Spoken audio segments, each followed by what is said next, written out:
Esther.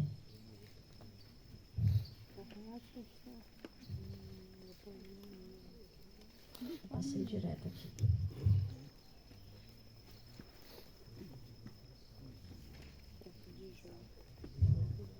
Esther, um pouquinho antes de Salmos. Esther 7. Esther 7, verso 3.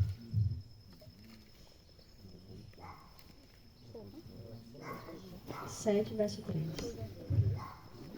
Quando Esther foi visitar o rei sem pedir autorização dele. E vocês sabem que quando a rainha ia visitar o rei sem ela ser chamada, ela tinha que apelar para a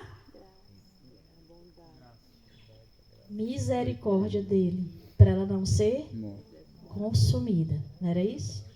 E ela diz assim, ó, verso 3, Esther 7, 3. Então respondeu a rainha Esther e disse: Se, ó rei, achei graça aos teus olhos, e se bem parecer ao rei, desse-me a minha vida como minha petição, e o meu povo como meu desejo. Então, Esther estava pedindo graças aos olhos do rei. Qual era a graça que ela estava pedindo? De ela não ser morta nem o seu povo. Então, mais uma vez eu digo, nós estamos aqui hoje vivos pela graça de Deus. Aí, irmãos, depois que eu estudei esses versos, sabe como é que eu digo para Deus todo dia de manhã quando eu acordo? Senhor, eu te agradeço porque a tua graça recaiu sobre mim esta manhã. Amém. E eu não fui consumida durante a noite pela tua graça. Amém.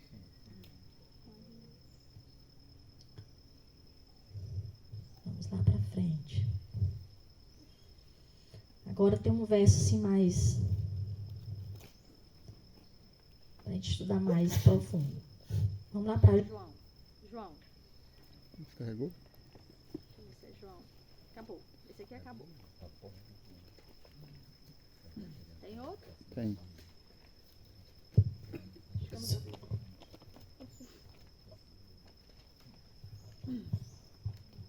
João. Tá saindo aí o som, tá, né? João 17.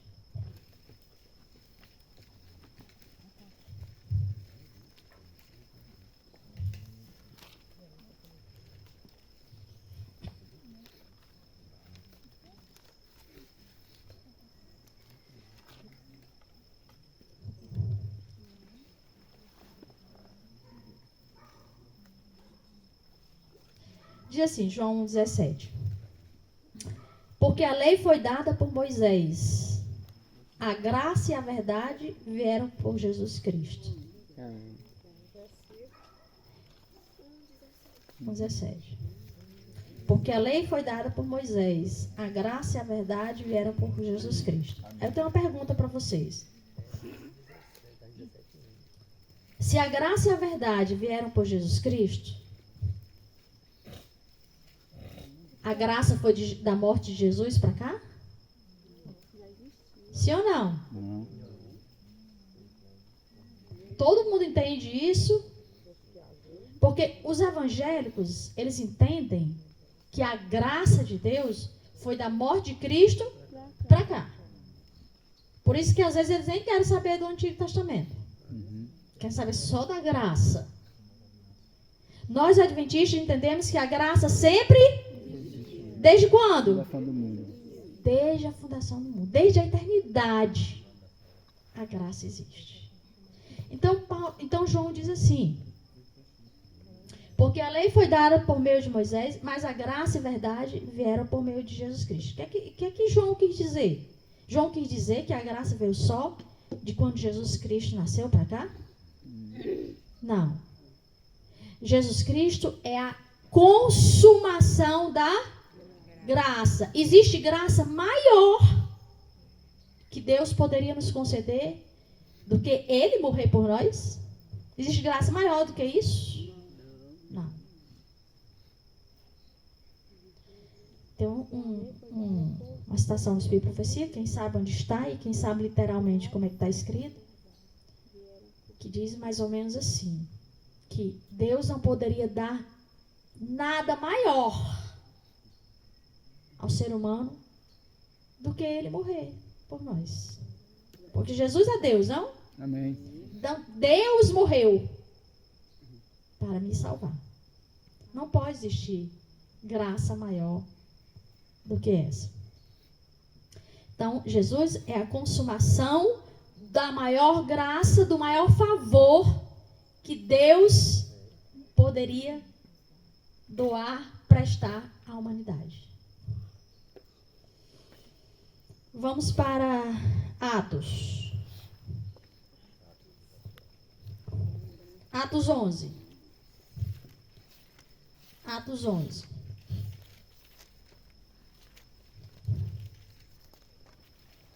Daqui para frente, eu quero que os irmãos, de hoje para frente, eu quero que os irmãos encontrem a graça de Cristo em tudo. Amém. Em tudo.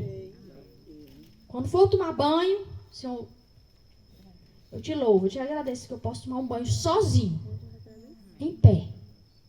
Eu posso passar meu próprio sabonete. Senhor, eu te dou graças porque eu tenho comida. Eu tenho uma cama para dormir. Eu não moro debaixo da ponte. 11:19. Diz assim. Atos 11:19. E os que foram dispersos pela perseguição que sucedeu por causa de Estevão, caminharam até a Fenícia, Chipre e Antioquia, não anunciando a ninguém a palavra, senão somente aos judeus. E havia entre eles alguns homens síprios e sirenenses, os quais, entrando em Antioquia, falaram aos gregos, anunciando o Senhor Jesus. Olha, os gregos aceitaram a palavra. Olha o verso 21. E a mão do Senhor era com eles, e grande número creu e se converteu ao Senhor. Agora vamos ver o que é que Barnabé acha desses indivíduos gregos, desses cidadãos gregos, terem crido e se convertido. E chegou a fama destas coisas aos ouvidos da igreja que estava em Jerusalém, e enviaram Barnabé a Antioquia. O qual, quando chegou, viu a graça de Deus, se alegrou e exortou a todos a que permanecessem no Senhor com propósito de coração. Pergunta, como foi? Olha, está dizendo, o verso está dizendo que Barnabé viu a graça de Deus e se alegrou. Como que Barnabé viu a graça de Deus? Manifestada na vida dos homens. Né? Manifestada na conversão daqueles homens. Você é convertido hoje ao Evangelho de Cristo? Pela graça de Cristo. Amém. A graça de Cristo foi quem nos tirou a cada um de onde nós estávamos e nos concedeu o privilégio de conhecermos o Evangelho eterno. Amém. Amém? Você está agradecido hoje porque a graça de Jesus te tirou lá de onde você estava? Eu não sei onde cada um estava quando Deus lhe alcançou. Uma época, eu estava como aluna mais velha entre vários jovens. A maioria tinha 22, 20, eu tinha 36 já. E aí os mais jovens vinham até mim para saber como o Evangelho tinha me alcançado. Onde que o Evangelho tinha me alcançado. Porque a maioria já tinham nascido em berço adventista, eram filhos de pastores.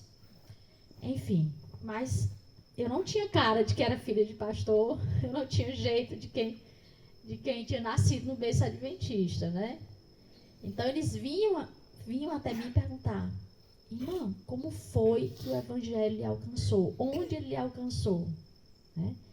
Então eles vinham, na realidade, querer saber onde a graça tinha me alcançado.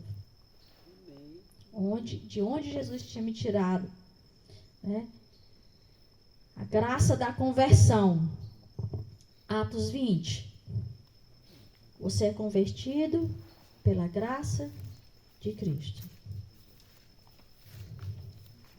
Atos 20.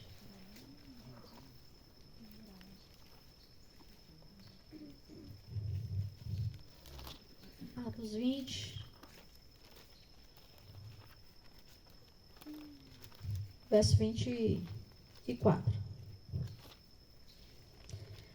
Mas em nada tenho a minha vida por preciosa, contanto que cumpra com alegria a minha carreira e o ministério que recebi do Senhor Jesus, para dar testemunho do evangelho da graça de Deus. Amém, Senhor. Qual é o evangelho que Paulo pregava? O evangelho Da graça. da graça. E aí, infelizmente, os nossos irmãos entenderam isso errado, né? Entendem que o evangelho da graça só existe a partir da morte de Cristo. Não entendem, não percebem que a graça sempre existiu e sempre esteve lá. O que Paulo quer dizer é que eu trouxe libertação da lei cerimonial. Estou te mostrando o evangelho da graça. Que pelo evangelho da graça nós somos libertos da lei cerimonial. Sim ou não? Pelo evangelho da graça nós somos libertos da lei cerimonial. Porque a graça já se manifestou concretamente na pessoa de Cristo. Amém. Então tudo que era cerimonial, que apontava para a morte de Cristo, não precisa mais ser realizado. Romanos capítulo 1. Romanos capítulo 1. Romanos capítulo 1. Mas Pedro diz que os indoutos distorcem as cartas de Paulo para a sua própria... Já ouviram esse verso de Pedro? Para a sua própria perdição. Não é assim? Beto, está escrito lá? Porque as coisas espirituais, elas se discernem como? Como espiritualmente. Espiritualmente. Eu posso ler um texto intelectualmente, fazer toda uma análise sintática, semântica dele, dentro da língua portuguesa, mas se ele não for interpretado espiritualmente, eu posso entendê-lo completamente errado. Ou da forma como Satanás gosta, meio a meio, né? Que ele gosta de fazer essa mistura de verdade com erro para enganar. Romanos, capítulo 1, verso 5, diz assim. Verso 5. Pelo qual recebemos a graça e o apostolado para quê? Para a obediência da fé entre todas as gentes, pelo seu nome, entre as quais sois também vós chamados para ser de Cristo Jesus. Para que é a graça nesse verso? Pelo qual recebemos a graça e o apostolado para quê? Para a obediência da fé. A graça, ela nos exime ou ela nos isenta da obediência, sim ou não? Não, é o contrário. A graça, a justiça comunicada de Cristo é para obedecer a lei. Eu obedeço a lei porque eu amo Jesus. Amém. Alguém aqui quer amar Jesus? Amém. Nós vamos obedecê-lo sem peso nenhum, quando nós realmente amarmos a Jesus. Quando nós amarmos a Jesus, eu dou o meu dízimo sem problema algum. Ai, acho que esse dízimo está muito. Poxa, filho, eu tenho que devolver esse dízimo. Estou cheio de dívida, mas eu tenho que devolver esse dízimo. Porque está escrito que eu tenho que devolver. Não. Você não vai devolver porque está escrito. Você vai devolver porque você tem o maior prazer em devolver o dízimo. Porque você ama Jesus. Ele disse, se me amais, guardarei os meus mandamentos. E eu digo sempre na igreja, sabe por que nós somos desobedientes? Porque nós não amamos a Jesus. Nós não amamos.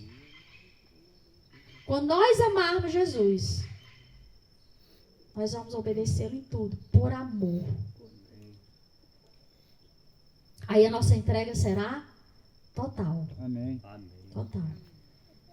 E Paulo entendia essa graça, né? Essa graça de fazermos tudo por amor a Jesus. Eu costumo comparar assim, olha. Os evangélicos dizem que nós estamos debaixo da lei e eles debaixo da graça. Eu costumo fazer essa comparação simples para mim. Eu nunca recebi uma multa de trânsito por estacionar em cima da calçada. Nunca. Porque eu nunca estacionei em cima da calçada.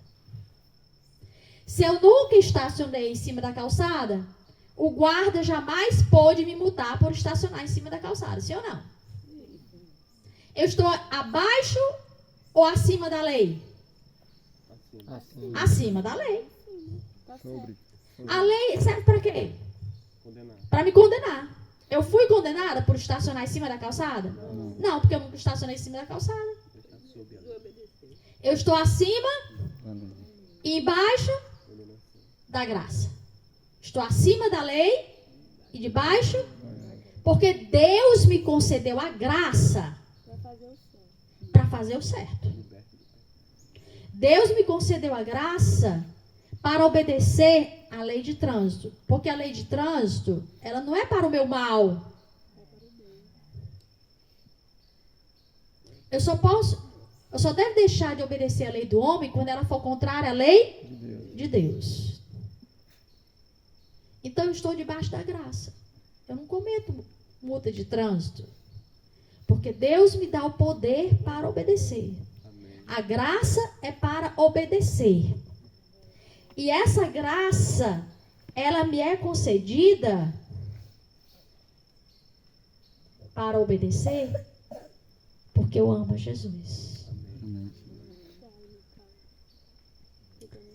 Mas Deus é tão bom que a gente vai ler outro verso mais à frente, já vou adiantar, que onde abundou o pecado, superabundou a graça. E Paulo diz, então a graça é para pecarmos? Não. Mas quanto mais miserável eu sou, mais Deus quer me agraciar. Para quê? Para eu sair da miséria na qual eu vivo. Sim ou não? Amém, sim. Então, quanto mais pecador eu sou, quanto mais o pecado abunda em mim, mais graça Cristo tem para me dar. Aleluia, glória. Porque a graça dele não tem medida. Não tem medida. Ah, eu sou tão pecadora que Deus não tem uma graça do tamanho dos meus pecados para me conceder. Existe isso? Não. Quanto mais pecador eu sou, mais de graça, mais desse poder eu necessito. Amém.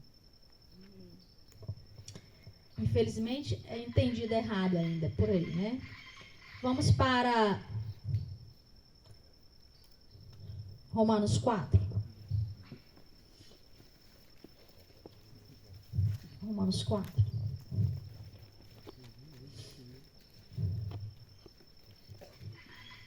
Romanos 4, verso 15. Diz assim: porque a lei opera a ira. Porque onde não há lei, também não há transgressão. Portanto, é pela fé, para que seja segundo a graça, a fim de que a promessa seja firme a toda a posteridade. Não somente a que é da lei. Que lei é essa? Que lei é essa, Augusto? Lei moral, né? Hã? Portanto, é pela fé, para que seja segundo a graça, a fim de que a promessa seja firme a toda posteridade. Não somente a que é da lei, os filhos da lei, os filhos de Abraão da lei, que lei? Cerimonial, mas também a posteridade que é da fé, que teve Abraão, o qual é pai de todos nós. Amém. Então, existe os filhos da lei e os filhos da fé. O que Paulo quer dizer com isso? Que Pedro diz que alguns estorcem para a sua própria perdição. Todos os israelitas literais eram chamados filhos Da lei. de Abraão, pela lei cerimonial. Nós, israelitas modernos, somos também filhos de Abraão, sim ou não? Mas da fé, né? Pela fé. Esse é o Olha, verdadeiro fim, né? tem um hino na nossa igreja que diz que a graça é o ponto de encontro. Já ouviram esse hino? Do Inário Novo. A graça é o ponto de encontro.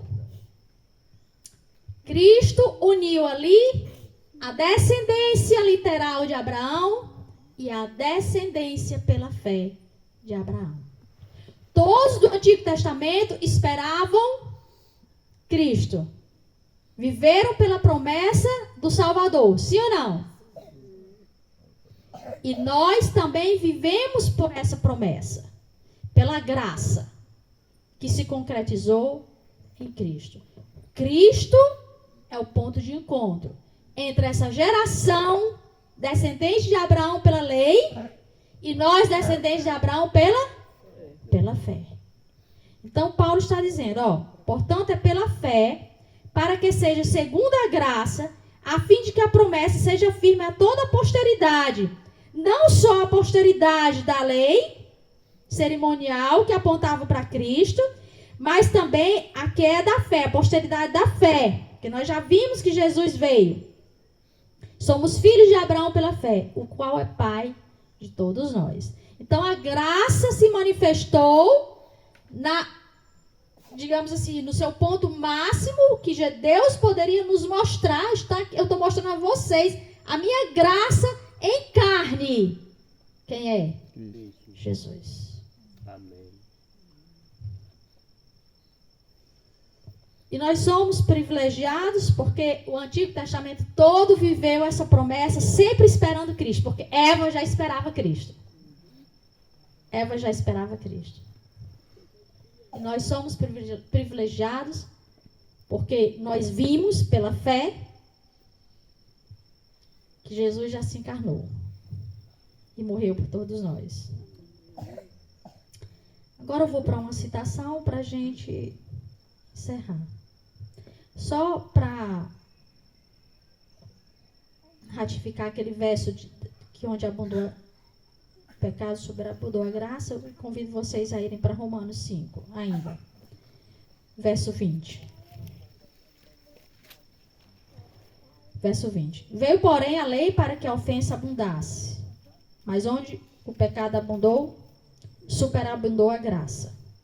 Para que assim como o pecado reinou na morte, também a graça reinasse pela justiça para a vida eterna, por Jesus Cristo, nosso Senhor. Aí vamos para Romanos 6. Verso 1. Diz assim: que diremos, pois? Permaneceremos no pecado para que a graça abunde? Porque o pensamento às vezes é esse, né? Não, eu posso pecar porque a graça vai me cobrir. Não é assim?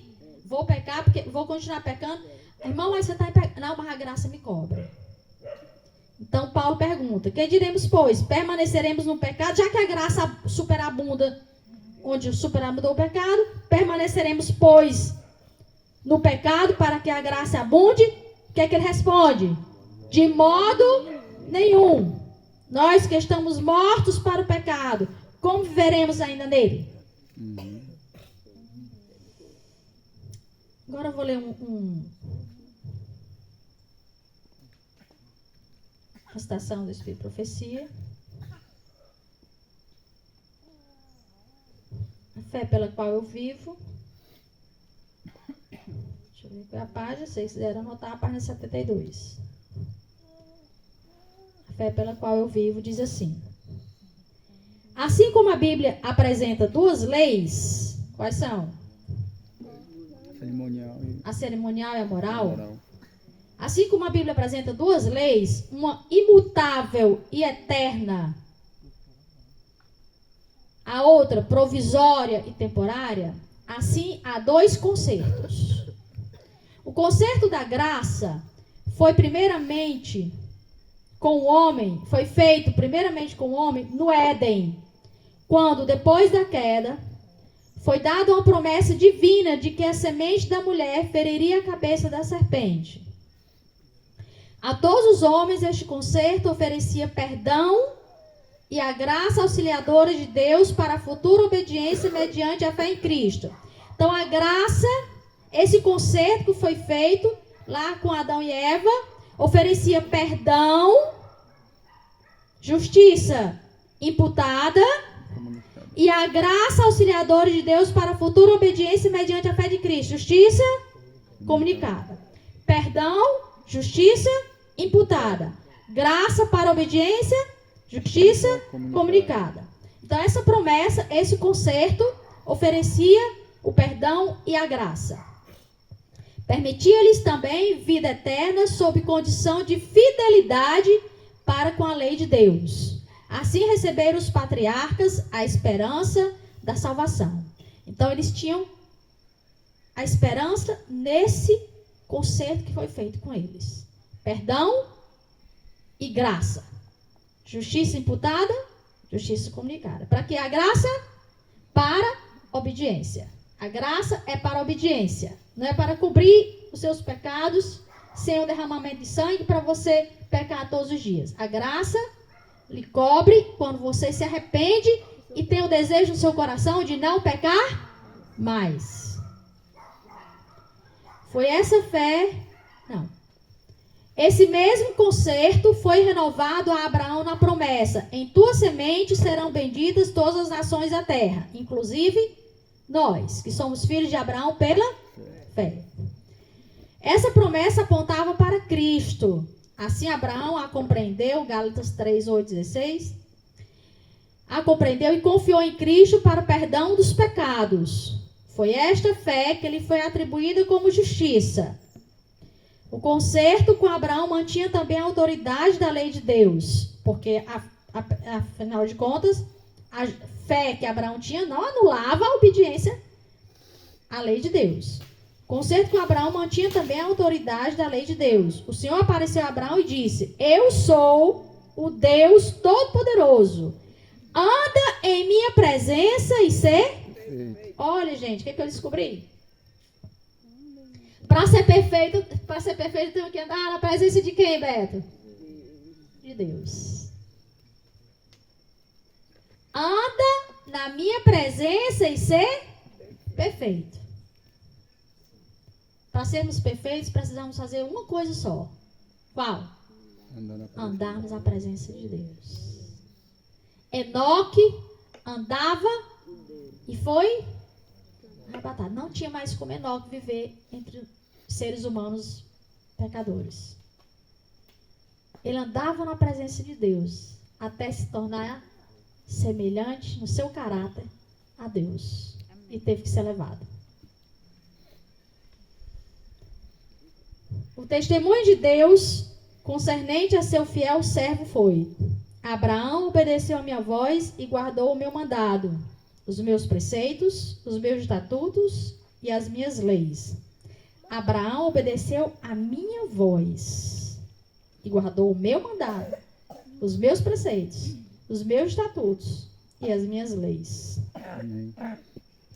O concerto abraâmico foi ratificado pelo sangue de Cristo e é chamado o segundo ou novo concerto. Vou ler de novo.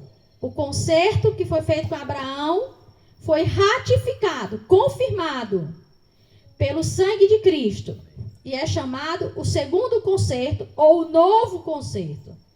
Porque o sangue pelo qual foi selado foi vertido depois do sangue do primeiro concerto. Qual era o sangue do primeiro concerto?